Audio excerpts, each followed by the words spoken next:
ಪ್ರಿಯರಾದವರೇ, ಯೇಸುವಿನ ನಾಮದಲ್ಲಿ ನಾನು ನಿಮ್ಮನ್ನು ವಂದಿಸುತ್ತೇನೆ. ಈ ತಿಂಗಳ ಕೊನೆಯ ದಿನದಲ್ಲಿ ನಾವು ಬಂದಿದ್ದೇವೆ. ಈ ತಿಂಗಳು ಪೂರ್ತಿ ದೇವರು ನಿಮ್ಮೊಂದಿಗೆ ಮಾತನಾಡಿದರು, ನಿಮ್ಮನ್ನು ಉತ್ಸಾಹ ಪಡಿಸಿದರು, ನಿಮಗೆ ವಾಗ್ದಾನ ಕೊಟ್ಟರು, ಧೈರ್ಯ ಪಡಿಸಿದರು. ದೇವರಿಗೆ ಸ್ತೋತ್ರ. ನಾಳೆ ದಿನ ಡಿಸೆಂಬರ್ ತಿಂಗಳ ಮೊದಲನೆಯ ದಿನ. ನಾವು ಡಿಸೆಂಬರ್ ತಿಂಗಳಿನೊಳಗೆ ಪ್ರವೇಶಿಸಲಿದ್ದೇವೆ. ಅದಕ್ಕಾಗಿ ದೇವರಿಗೆ ಸ್ತೋತ್ರ. ನೀವು ನೋಡುತ್ತೀರಲ್ಲ, ಇದು ಐಗುಪ್ತ ದೇಶದಲ್ಲಿರುವಂಥ ಕೈರೋದಲ್ಲಿರುವಂಥ ಒಂದು ದೊಡ್ಡ ಪಿರಮಿಡ್. ಅಂದರೆ ಐಗುಪ್ತ ದೇಶದ ಪೂರ್ತಿ ಸುಮಾರು 107 ಪಿರಮಿಡ್ಗಳು ಇದೆ ಎಂದು ಹೇಳುತ್ತಾರೆ. ಇದು ಬಂದು ಗೀಜಾ ಎಂಬಂಥ ಭಾಗದಲ್ಲಿ ಇರುವಂಥ ಒಂದು ಪಿರಮಿಡ್. ಇಲ್ಲಿ 9 ಪಿರಮಿಡ್ಗಳಿವೆ. ಅವುಗಳಲ್ಲಿ 3 ದೊಡ್ಡ ಪಿರಮಿಡ್ಗಳು, 6 ಚಿಕ್ಕ ಪಿರಮಿಡ್ಗಳು. ದೊಡ್ಡ ಪಿರಮಿಡ್ಗಳು ರಾಜರನ್ನು ಸಮಾಧಿ ಮಾಡಿರುವ ಸ್ಥಳ, ಚಿಕ್ಕ ಪಿರಮಿಡ್ಗಳು ರಾಣಿಯರನ್ನು ಸಮಾಧಿ ಮಾಡಿರುವ ಸ್ಥಳ. ಅದರಲ್ಲಿ ಕಿಯಾಪ್ಸ್ ಎಂಬಂತ ಈ ಒಂದು ಪಿರಮಿಡ್ ಇರುವುದರಲ್ಲೇ ಬಹಳ ದೊಡ್ಡದು. ಇದು ಬಹಳ ಎತ್ತರವಾದದ್ದು. ಇದರ ವಿಸ್ತಾರವನ್ನು ನೋಡಿದರೆ 4 ಕಡೆಗಳಲ್ಲಿ, ಒಂದೊಂದು ಕಡೆಗಳಲ್ಲೂ 220 ಅಡಿ, ಆ ರೀತಿಯಾಗಿ ಚೌಕಾಕಾರವಾಗಿ 4 ಕಡೆಗಳಲ್ಲೂ ಒಂದೇ ಅಳತೆಯನ್ನು ಹೊಂದಿದೆ. ಎತ್ತರ ಸುಮಾರು 146 ಮೀಟರ್ಸ್, ಅಂದರೆ ಸುಮಾರು 450 ಅಡಿಗಳ ಎತ್ತರ. ಅದರ ಕಲ್ಲುಗಳನ್ನು ನೋಡಿರೆ ಆ ಕಾಲದಲ್ಲಿ ಸುಮಾರು 3500 4000 ವರ್ಷಗಳ ಹಿಂದೆ ಇದನ್ನು ಕಟ್ಟಿದ್ದಾರೆ.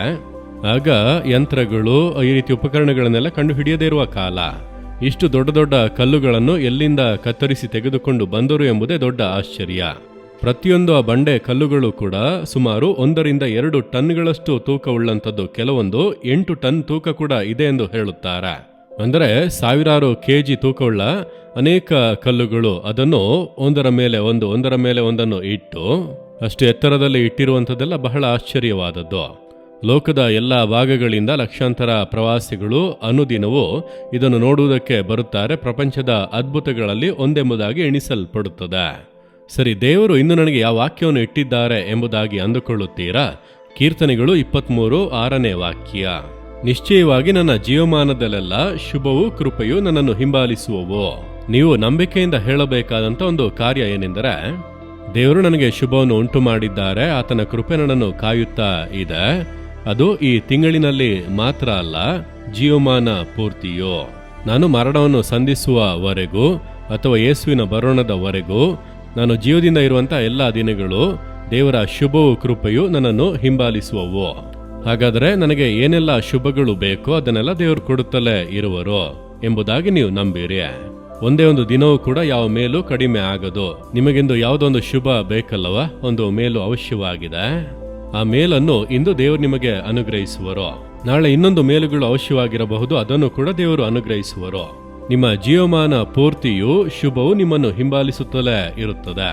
ಕೃಪೆ, ದೇವರ ಕೃಪೆಯೇ ಬಹಳ ಮುಖ್ಯ. ಯೋಗ್ಯತೆ ಇಲ್ಲದೆ ಇರುವಂತ ನಮಗೆ ದೇವರು ತೋರುವಂತ ದಯೆಯೇ ಕೃಪೆ. ಆತನ ಕೃಪೆ ಇಲ್ಲದೆ ಒಬ್ಬರು ಆಶೀರ್ವಾದವನ್ನು ಹೊಂದುವುದಕ್ಕಾಗದು, ನೆಲೆಗೊಳ್ಳಲು ಆಗದು. ನಮ್ಮ ತಪ್ಪುಗಳು, ಅಪರಾಧಗಳನ್ನು ಯೋಚಿಸಿದರೆ ದೇವರು ನಮಗೆ ಯಾವ ಮೇಲನ್ನು ಕೊಡುವುದಕ್ಕೆ ಆಗದು. ಆದರೆ ದೇವರ ಕೃಪೆ, ದೇವರು ನಮ್ಮನ್ನು ಕ್ಷಮಿಸಿ ಆಶೀರ್ವದಿಸಿ ನಡೆಸುತ್ತಾ ಇದ್ದಾರೆ. ದೇವರ ಕೃಪೆ ನಮ್ಮನ್ನು ಹಿಂಬಾಲಿಸುವುದು. ಅದಕ್ಕೆ ನಿಮ್ಮನ್ನು ತಗ್ಗಿಸಿಕೊಳ್ಳಬೇಕು. ದೀನರಿಗೆ ಕೃಪೆಯನ್ನು ಕೊಡುವಂತ ದೇವರು. ಯಾವಾಗಲೂ ದೀನ ಭಾವದಿಂದ ನಡೆದುಕೊಳ್ಳಿರಿ.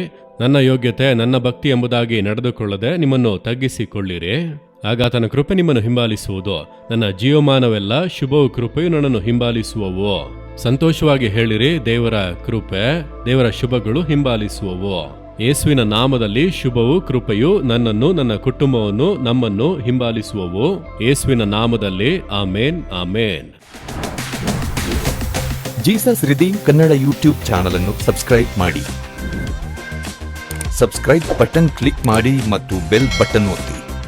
ಅನುದಿನ ಕಾರ್ಯಕ್ರಮದ ಮಾಹಿತಿ ಪಡೆಯಿರಿ.